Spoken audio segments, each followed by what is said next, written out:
we have a pumpkin as a president, and apparently Kevin Hawk's hand is possessed.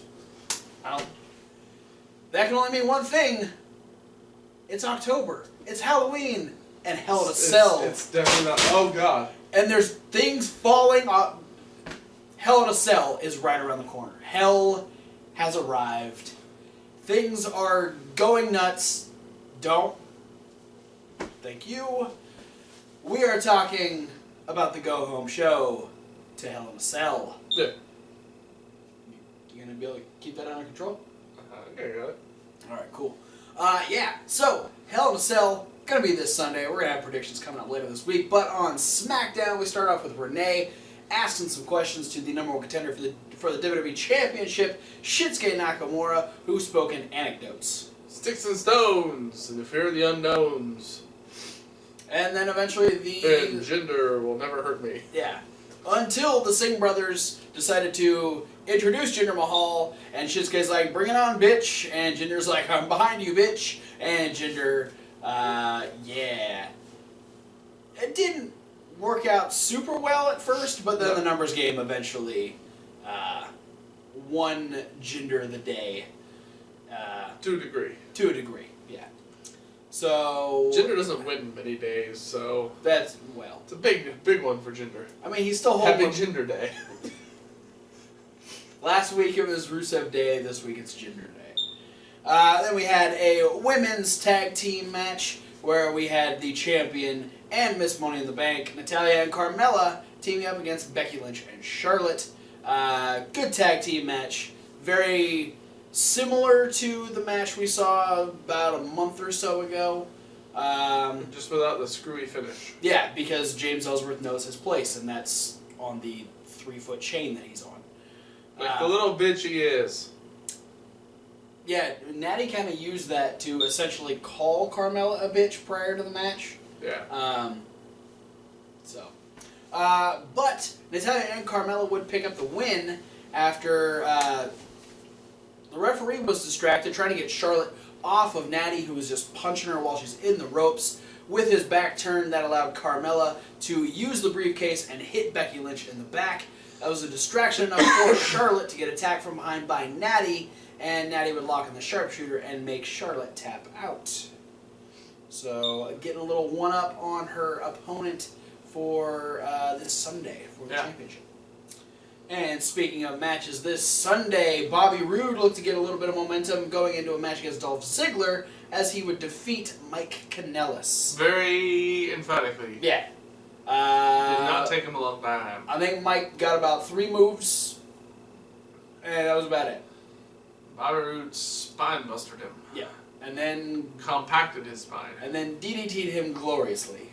And then, of course, we had Dolph Ziggler come out and be like, bitch, you're just an entrance. Look at me do these weird entrance things. Yeah. He was a one-man parade. Yeah, he had a big old bass drum, he had noisemakers, he had confetti. Poppers. He had an air horn. Yeah. Into the microphone. But Bobby Roode just put him to shame just by having the most perfect timing with the WWE sound guy, as the lights, the music, and the crowd were all on point with Glorious. Good luck, Dolph. Glorious. Other things are going to happen at Hell in a Cell. We now know the Multiple pre-show stuff. match. Team America, Chad Gable and Shelton Benjamin are going to be taking on the Hype Bros in the pre-show. And instead of this week on SmackDown, the Fashion Files will return. Jesus. They will return at Hell in a Cell. So we'll have the brand new episode of the Fashion Files this Sunday at Hell in a Cell. Yeah. We also have the Usos. I was really looking forward to the Fashion Files. I was back too. This week. And I mean, it's not going to be that much longer, but I'm still like, I'm jonesing for my Fashion Files. Well, I mean, it's been a while. We haven't had. Where's the comedy dongo hour? Yeah, we need it. It's the best thing going. The Febreze Giggle Zone. The Usos and the New Day did a fantastic job hyping up a match that I'm super excited for. The Usos cutting an intense promo. And then I love that the New Day came out, and instead of being the usual New Day, we're gonna make some jokes and make light of the situation. They were just as intense as the Usos, and the fact that the whole scenario didn't come to blows, it was just a war of words, is the best way that they can set the stage for this match, because their matches are phenomenal every single time, and just to see them save the intensity for this tag team Hell in a Cell match, I'm super stoked. And it was cool that they match. ended it in the ring together without fighting. Yeah, It wasn't like they were face to face. It wasn't like, the Usos were in the ring and the New Day were like on the stage or the ramp the whole time. Or the Usos Usos weren't like talking through the Tron, or it wasn't a backstage like segment. they were like literally within arm's reach of each other. Yeah. And didn't touch each other. Yeah. Really cool. Super excited for this match. Will more than likely, I don't know, this match might be contested very highly against Shane and Owens, because I can only imagine what they're going to do. Yeah. But it is the Usos and the New Day, so they're going to fucking kill it. I mean, both matches I think are going to come at you with a lot of intensity. Mm-hmm. But I think as far as where we're going to get the most creative uses from the Cell and the most athleticism is going to be this match. Yeah, it's all the show hasn't even started, and it's already a contender for match of the night. Yeah. That is what the New Day and the Usos have built in this rivalry. So, we had Ty Dillinger defeat Baron Corbin on SmackDown. Yeah. You've had a fantastic 24 hours. It's pretty good. With Titus lost. Enzo got beat up by Kalisto. Now Baron Corbin lost to Ty Dillinger. So let's round it out. Let's make it a clean sweep and have Mojo be the one that takes the loss at Hell in a Cell, the pay-per-view pre-show. Well, that very well could happen. But AJ Styles was extremely disappointed with Baron Corbin's performance, and he's going to continue to prove on Sunday that taking shortcuts does not win you matches. Yeah. Then we had Randy Orton defeating Aiden English, despite Aiden English getting a little bit of offense after a distraction from Rusev. Rusev still extremely happy the fact that there is a Rusev Day. Yeah, there's more Rusev days to come. Yeah. Even though Randy Orton ruined last week, there are more Rusev days to come, and he's excited to celebrate them. But he's going to make a pit stop at Hell in a Cell and destroy Randy Orton. What a Machkamist. Is that a new term you just came up with? I like it. Aiden English got a little bit of offense, but eventually he got popped up into an RKO. And then Rusev tried to slide in, and Randy met him in Slither pose. And Rusev's like, never mind. Is that the official term for that? That's, what else you can call it? Slither pose? Makes the most sense. Call it a strike zone.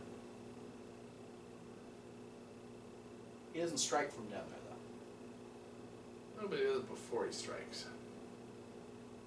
But then again, it's not fair Is that to say... him striking a pose? Yes. It's not fair to call that his strike zone, though, because literally he does the RKO from everywhere. That's true. So, just existence is Randy Orton's strike zone. Randy Orton's bubble is the strike zone. He's gonna arc... Next feud with, like, Bray Wyatt or something, he's gonna, like, rip space-time and RKO Bray Wyatt. Maybe. But that was our main event match of SmackDown. He's gonna die and at his funeral, he's gonna pop up out of the casket and RKO somebody. The Undertaker. Don't do Because that. the Undertaker won't be dead, because he's already dead. He can't die again.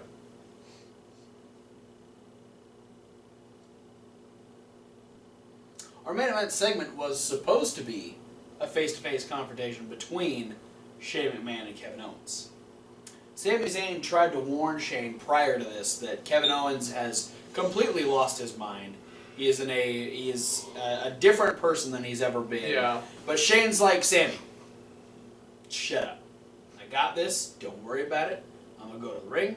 I'm gonna settle this, and I'm gonna beat his ass on Sunday. That's the way it's gonna be. So Shane comes out and tells Kevin to come down to the ring. Kevin doesn't come down to the ring. So Shane talks a little bit of trash. Yeah, he's like, yeah, just like I expected. Kevin Owens isn't gonna show up. Calls him a coward because that's WWE's favorite word right now. And then Kevin Owens is like, hey Shane, over here.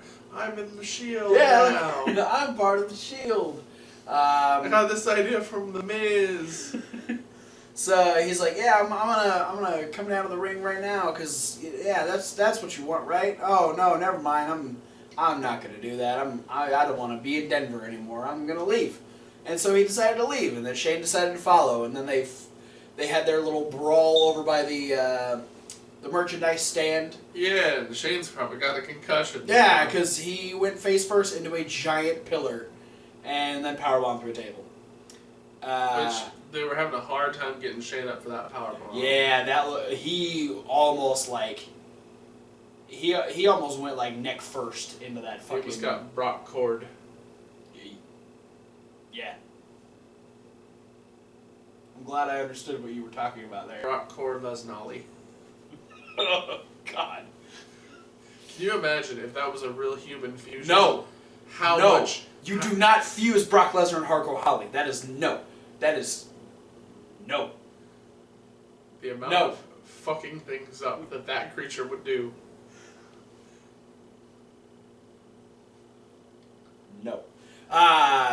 Owens made his way back down to the ring, talked some trash. Shane made his way back down to the ring, and then they fought some more. They fought over the commentary table. They fought in the crowd. They fought pretty much everywhere. And then because we're emphasizing that their Hell in a Cell is false count anywhere. Yeah, so this is going to be the first time, for a reason, that the Hell in a Cell does not get locked. Because they can just go in and out willy-nilly as they want. Because willy-nilly-dilly-dilly. I mean, it's an interesting idea, but it kind of defeats the purpose of Hell in a Cell. Yeah. I get what they're going for. It just means that they're going to go up onto the top a lot. There's probably going to be a lot of teasing shit from the top. Yeah, because Owens said he was going to throw Shane off the top of the cell. Yeah. I don't see that happening. I do. Jesus Christ. I'm gonna T-Rex arms. It's gonna be a pop-up powerbomb off the... No! Don't put that shit into the ether. You remember my reaction when Shane jumped off and tried to crush Undertaker? Pretty sure you collapsed onto an apartment floor. I did. That's exactly what happened. If Kevin Owens even remotely begins to powerbomb Shane McMahon off the top of the cell, I'm going to lose my fucking mind. Have a camera ready on Sunday because...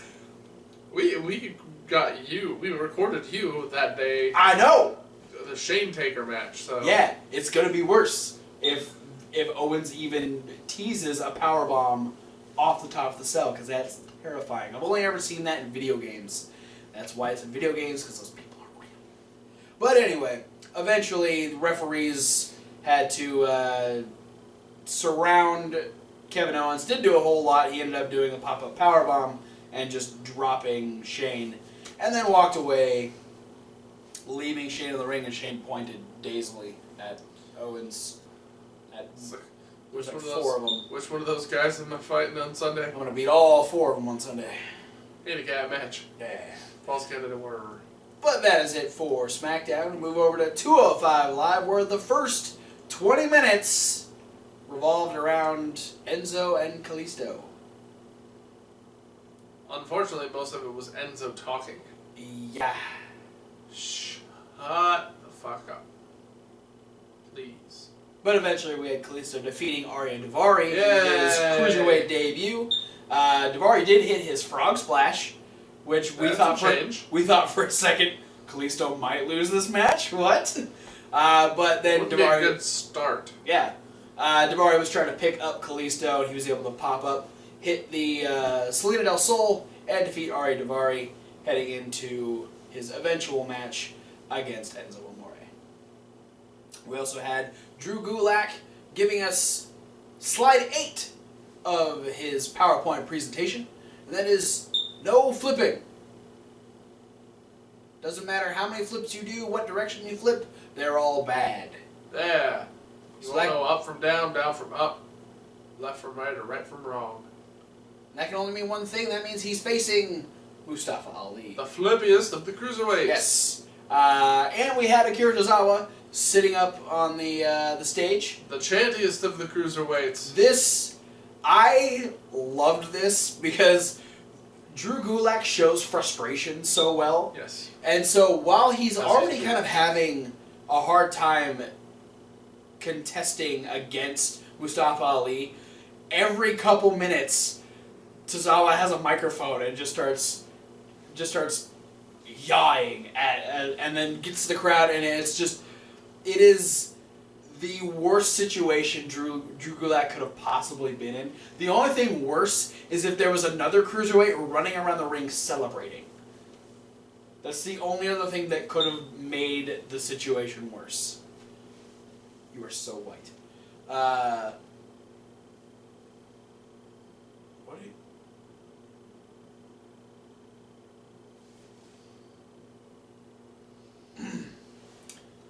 For those of you listening to the podcast, you have no idea what's happening right now. Does anybody listen to it on the SoundCloud? Yeah. Nice. But yeah, eventually the chants and everything was just too much for Drew Gulak. You know, catching a kick to the face and got hit with the 054, and Mustafa Ali defeated Drew Gulak. And then just to top it all off, Tozawa got in the ring and yawed over Drew Gulak's fallen body.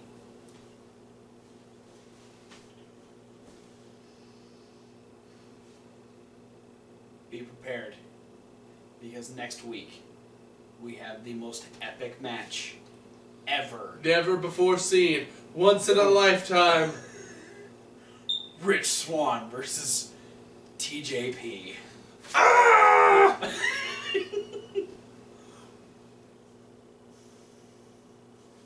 No, we're not going to spend any more time. Our main event was Jack Gallagher versus Cedric Alexander. We also had Brian Kendrick sucking up to Enzo a little bit, kind of pulling away from a week ago. And then he threatened Cedric Alexander's milkshake, which was a bad Yeah, idea. you don't threaten Cedric Alexander's you milkshake. threaten Cedric Alexander's milkshake, and he will break your ankles. That's exact. What the fuck? It made no sense. I was utterly confused. But so it was a weird start to the main event sequence of it. That's the 205 Live. That's putting it lightly. But yeah, so essentially this whole situation was to take Brian Kendrick out to where it was just Cedric Alexander versus Jack Gallagher. Great match. I like watching Jack Gallagher work heel. His aggressiveness takes over and it's fun. And then just the fact that Cedric is really frustrated at the situation and trying to protect his milkshake. They were very physical. Yes, very physical. So physical to the point where, of course, Jack Gallagher, being the heel, is going to be the one to introduce a weapon. And so he brings out William III. He, unfortunately, throws it a little bit too far into the ring because as he slides in to grab it, Cedric puts a foot on it, and so Jack can't pick it up. So Cedric does instead. Referees tell him no. Jack's like, come on, let's fight. And Cedric's like, fuck it. And he beats the shit out of Jack Gallagher with the umbrella. Yeah, it was a bad situation for Jack Gallagher at this point. I hope there's another street fight. Ooh, that'd be good. Cedric and Gallagher, yeah. There needs to be a tag team street fight. Cedric needs to get a partner. I was thinking like, who would team up with Cedric against Gallagher and Kendrick. Not Grand Metalik. No, because he's apparently not. Maybe he's not allowed in Denver. He's missing. He's missing from Denver. That's what he's missing from. Oh, I know. What? Grand Metalik partakes in the devil's lettuce. Denver's one of the legal cities. Well, yeah. So I just think he fell asleep or something. Or For 2 days? Got too stoned he couldn't find his way to the arena. For 2 days? Yeah. Jesus. That's what I'm saying, man. When you have the mask on, you just trap it all up in there. He hotboxes his head. Oh, gotcha. It's just like a looping cloud sequence inside his mask. Yeah, no, I'd definitely be interested to see someone kind of trying to even the odds against Gallagher and Kendrick. Not sure who it would be, but it would be fun. Lindsay. Yes! Holy shit! Yes! Lindsay. This needs to be Lindsay Dorado's big fucking break on 205 Live. Why'd you Neville laugh at me? I don't appreciate that.